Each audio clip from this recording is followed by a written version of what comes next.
to really help everybody get a foundation of what this topic is going to be about, I want to share pretty much not more or less a story, but just an idea. I want to get everyone's mind wrapped around an idea of something that I think we all can relate to. Imagine for those that's parents and for those that soon to be parents or have nieces and nephews or somebody like that that they care a lot about. Imagine you were out shopping one day, and as you were shopping, your child came to mind, and you thought about how they've been asking about this new game system that just came out and everything. So while you're out shopping, you see this game system, and your child comes to mind. And as you look at how much the game system costs, you realize it's a little bit more than you want to spend on a video game. And it's somewhat of a sacrifice for you to buy it, but you buy it anyway because you know the joy and the happiness it'll bring that child. So you buy it, and then you go home, you present the gift to the child, and they're excited, overjoyed, overwhelmed. They just jumping up and down, hugging all on you. Thank you, thank you, thank you. I love you so much. Thanks, thanks, thanks. And they and that feeling that you get at that time is a undescribable feeling at times, because you see the joy or the happiness that your gift brought to the person you brought the gift for. And then you kind of sit there, you watch them as they tear the box open, and they pulling out all the wires, and they took the instructions and threw it to the side. They're gonna figure it out the best way they can, and they're fully engaged in assembling this game system. They get it hooked up to the TV, and you're just watching them and seeing how they concentrate. So they start playing, they're playing the video games, and they're all into the game.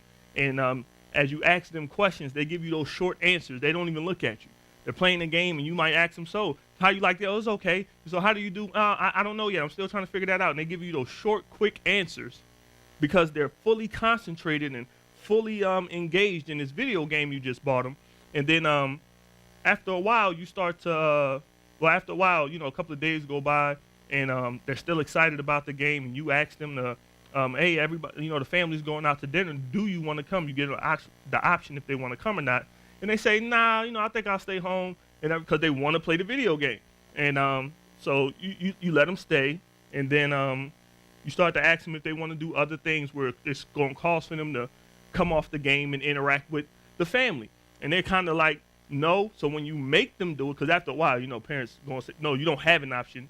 You're coming over here with us, and you're going to do thus and so. And they're there, but they're not there. They wish they were at home playing this video game.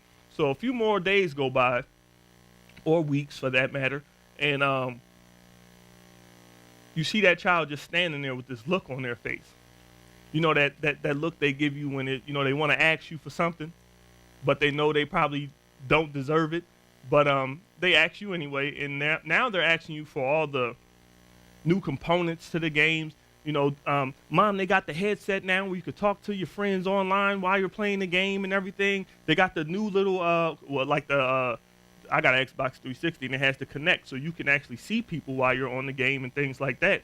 And, and they asking for the Connect, but I need the games that's Connect compatible so we can see each other. And he has this game, and I'm hearing how cool it is, and he wants to play with me, but I got to have the game to play with. And they giving you this rundown. They got this long list of all of these new parts that they have, and you look up and you realize that they seem to be even less content or less happy than they were when they didn't have the game at all, because now when they realize that they don't have all the quote unquote cool parts of the game and cool things of the game, they feel like they're unfulfilled, like something's wrong now. And you find yourself asking the question, how could a nice gift go so wrong? The kid's upset, they pouting, long face around the house. You threaten them a million times, if you don't fix your face, I'm gonna give you a reason to cry, all these type of things. I got that a whole lot as a kid. But and you sit back and you wonder, like, okay, how did it get from it being such a great gift to now it's something that's causing you to walk around here all mopey and sad, and I'm feeling a certain type of way now because you just push it to the side and you don't even play for it. And it took quite a little sacrifice for me to even get you that game. And now you just push it over to the side because you feel that you're not satisfied anymore, and it doesn't bring you the same pleasure that it once did because you don't have all these other things to go along with it. So you ask yourself, how could a nice gift go so wrong? And that usually happens because at one point in time, that gift became more important than the gift giver. And we see that happen usually when, like I was saying, where the kid's so engaged in the game that they don't even want to interact with the rest of the family. They give you short answers. They don't even want to talk with you and look you in the face when you're asking them questions and talk. They don't even want to really interact with you. They acknowledge you as being there. You might even get a yes ma'am or yes sir. They acknowledge you, but they're not really interacting with you because now this gift that you gave me, which I am thankful for, has become more important to me than the one who gave it to me. And that's the beginning of idol worship, I would say. It's just the entry part of it because it gets deeper, and we'll talk about that in a minute. But the gods of pleasure often begin to those pleasures begin as a good gift that God has given us. But too often we find ourselves living for pleasure. I want to be pleased at every second of the day, every moment, anything I go to do, interact with, and allow my time to be involved in. It needs to be pleasing to me because if not, then I don't really want to be here. I really don't want to go do that. I really don't want to be a part of it because it doesn't bring any pleasure to me. And you'll begin to ask yourself, it's not really idol worship. It's just that I don't want to be, bored, or I just don't want to be stagnant, or I just don't want to be sitting there. And to me, it does nothing for me. But you find that being a problem when it's or you find it being really you living for pleasures when it's what motivates you to get up and get out of bed in the morning and go to work. When it's what your relationships and your time and your money really revolve around. And without you even realizing it, you find out that you're worshiping the gift instead of the giver. Because my life revolves around this thing, and it's easy to relate it to money. People say, you don't work, you don't eat, you don't work, you don't get paid, things like that. You don't earn a paycheck for yourself, So a lot of people find that as their motivator to get up and go to work, but there is a thin line when that becomes worship in your life, and you begin to worship the pleasures that money brings to you or your family, or most of the time it's you. Because being honest, most people are not concerned about the next person's pleasure. I don't care if you like it or not. If I'm happy with it, I'm going to do it. You can go sit and watch. Some people, I like to watch old black and white movies from time to time, a lot of the classics on TMC, and my lovely wife and sit through a few of them with me every now and again. She might like it, then she might be like, why are you watching this old movie? Nobody wants to see this. But I enjoy it.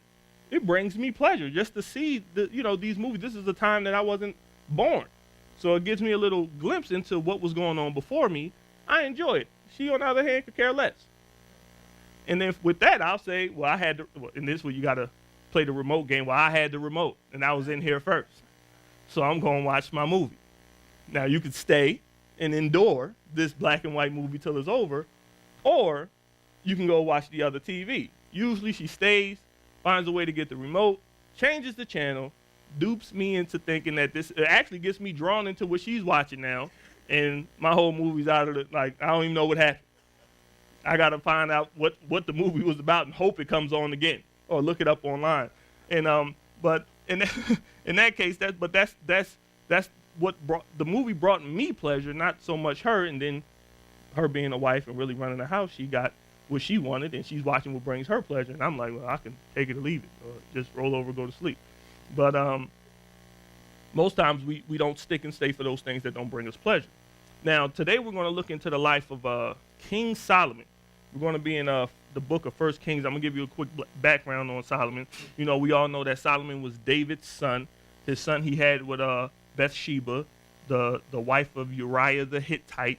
God really never called Bathsheba David's wife, even though she was, but he never referred to her as such because David stole her and killed her husband. But anyway, Solomon was the successor. Solomon had to go through a whole lot even to take the throne. He had his older brothers that were trying to overthrow their father because they wanted to be king. At this time, David was on his dying bed, and what they did back in those days, like, he wouldn't get warm; he stayed cold. So they had assigned this young woman who was a virgin she would lay with David to see, pretty much to see if he'll get warm again. But it didn't work. Pretty much they knew it wasn't too long before David was going to die.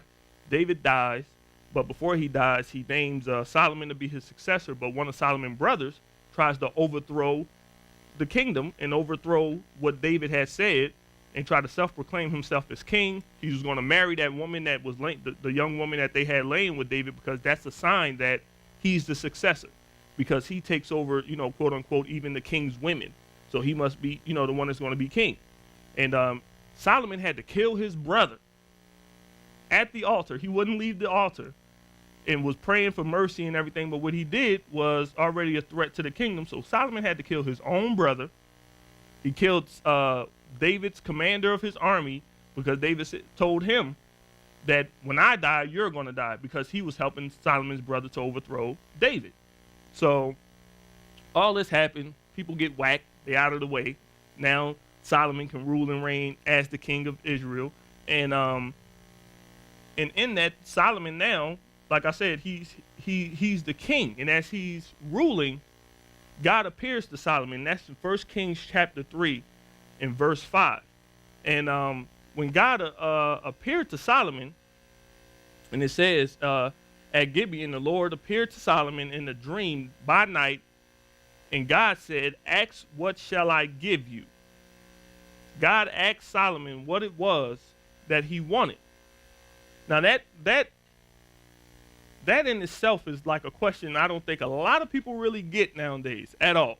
For God to come and ask you, what is it that you want, or what do you want? Now, we usually take our requests to God, but it's rare that God shows up, appears to us, and asks us what we want. But anyway, in verse 9, Solomon goes on and he says, he gives his long speech. He gives a long speech between verses 6 and 9. And then in verse 9, Solomon says, therefore give to your servant an understanding heart to judge your people, that I may discern between good and evil, for who is able to judge this great people of yours? God asked Solomon what he wanted. Solomon told him he wanted understanding heart to judge God's people. God gave Solomon the gift of wisdom. Now this is God's the giver. The gift of wisdom is what's given to Solomon, and that's in verses 11 through 14. It says, then God said to him, because you have asked this thing and have not asked long life for yourself, nor have asked riches for yourself, nor have asked the life of your enemies, but have asked for yourself understanding to discern justice, behold, I have done according to your words. See, I have given you a wise and understanding heart, so that there has not been any like you before you, nor shall any like you arise after you. And I have also given you what you have not asked, both riches and honor, so that there shall not be anyone like you among the kings all your days. So if you walk in my ways to keep my statutes and my commandments, as your father David walked, then I will lengthen your days. God has given Solomon an ultimate gift. He just told Solomon, I'm giving you a gift that no one's had before you, and no one else will have after you. So Solomon was a very special individual. God gave him something he said he never gave before, and he won't give again. If that's not the ultimate gift, I don't know what is. For you to have such a unique gift that no one else can partake of, share in, all they could do is see the manifestations of it, and it's a God-given gift like that, then that's quite the gift. That blows the little game console I was talking about out of the water. This is the gift of all gifts. Now, is there anything wrong with the gift? No. God gave it because he loved Solomon and he loved his people. He knew that Solomon is the king of my people. He's leading my people. I give him this gift of wisdom. He'll lead and govern my people correctly. In turn, they'll do what they should do. And they'll worship me as they ought to. So there's nothing wrong with the gift. But then the problem comes when that gift becomes more important than the gift giver. That's kind of the thread throughout this whole sermon. He has the gift, but the problem lies when the gift becomes more important than the gift giver. Now, today we'll say, well, we don't see gifts like that nowadays, and I would beg to differ. It's just not in one individual. At that time, it was in Solomon. I feel as God has dispersed that wisdom and amongst everybody. Everybody has something that they bring to the table, for lack of better terms. For instance, when you think of the television, how much of a gift is that? Now you ain't got to sit down next to the radio and listen to the Lone Ranger from somebody reading it, a couple of miles away, and then it actually has a time when he or she has to get off work and the radio's no longer worth listening to because nobody's on it. Or you even think of the beginning times of the TV when they only had like 3 or 4 channels. So I heard. I wasn't born in the era where they had, so few channels. But you look at the television and you see how it's evolved, and I think everybody in here would agree that the television was a great gift from God. He gave somebody the wisdom to invent one, and they did so, and we're thankful for that. Same thing with the DVR. Nowadays, we don't have to miss our shows. We can record them without the VCR. You can record them pre-scheduled before they even come on. You can have it pre-scheduled for your favorite show to be recorded, and then when you get home from work or wherever it is you're at, you can come home and enjoy your show. So that's another great gift, fast food. I was just talking to Sade and Davida last night about the ATM. Can you imagine life without the ATM? Just think of the convenience the ATM provides us. If you were limited to access to your money only when the bank was open, and not that they got a branch of your bank in every city. Like I was telling them, the only Chase Bank I know around here is in Harker Heights. So imagine you lived in Coppers Cove, but the only bank was in Harker Heights that held your money. There's no ATMs and no debit cards. So when you wanted something, you had to go to Harker Heights, make a withdrawal, get your cash, then you can go shop. You know how much money we would save? People would save a whole lot of money if it wasn't for ATM and debit cards. But at the same time, we'll all agree that, yes, thank God for the ATM and debit cards. Because even when I don't have cash, I can get what I want, and I'm happy. I'm pleased. I'm thankful. I know I was upset when I noticed that they pulled all the Bank of America ATMs from the gas stations. I'm like, man, so I got to go to the bank every time now? Because I don't want to pay the $2, $3 fee to use my debit card. Or go to one of these other rinky-dink ATMs. The Bank of America ATM was right here. It was Valero down the street. I could go there, get my cash for free. No charge. Y'all took them out. I was upset. I was quite unpleased with Bank of America at the time, but they didn't lose a customer. I just started going to the bank to get my cash. And just to go on, you got things like Pandora. You could be your own DJ. You don't like the song, just switch to the next one. You're your own DJ. You ain't got to wait for the guy to play the song you like. Pick the songs you like. Pandora plays them for you. Then we think of the invention of the cars, AC. All of these things are great gifts that God has given. Wisdom he gave certain individuals, but collectively, we get to partake of Henry Ford's invention of the automobile. You got a Ford. He made that way back then, and you get to partake of that wisdom he had, and then, of course, it evolved. For instance, I know, like I say, he disperses wisdom amongst several different people. I know, especially as African-American women, we're quite thankful for Madam C.J. Walker and all of her hair care products that she's made hair just a little bit more easy to manage and deal with. And as men, we're quite thankful for that. But but those are the things. Like I was saying, that's wisdom being dispersed amongst many, but everyone gets to partake and benefit from it. And all of these gifts are good, but not because they're all good, but they're not to be made more important than the one who gave them. We can't say that Madam C.J. Walker or Henry Ford gave the car. God gave the car through them. They were just the ones that manifested that gift.